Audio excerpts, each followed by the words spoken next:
Scams are still running rampant across the country. One woman says she was taken in by the so-called romance scam. 56,000 people fell victim to it last year alone.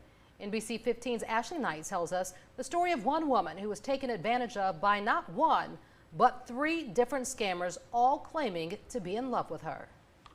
But she had it in my room. Okay.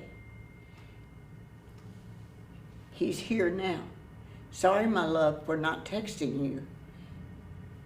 That's one of the men Who's texting you? Just now. This is the third man Bonnie Libhart formed a virtual relationship with over the last 8 years, sending pictures back and forth, praying together, and talking about a life together.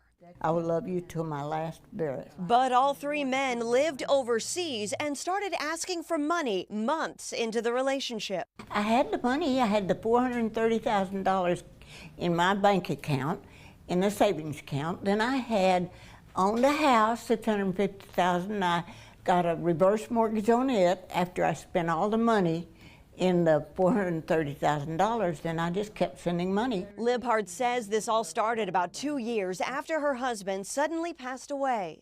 I had no clue they were doing. I believed them. I wanted to get married again. The Federal Trade Commission says more consumers than ever are falling for romance scammers.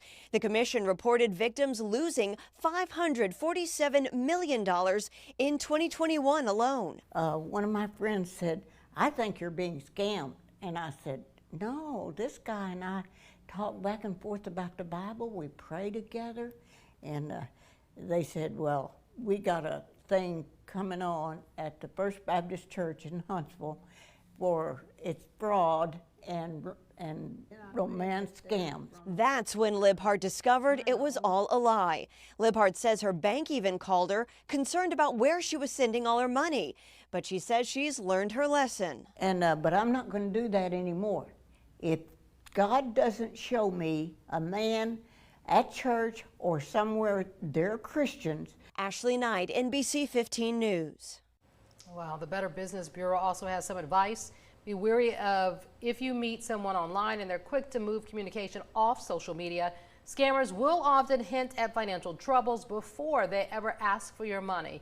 Lastly, a catfish will usually begin speaking of a future together and tell you they love you quickly. How do you feel about this situation? Let us know in the comments below.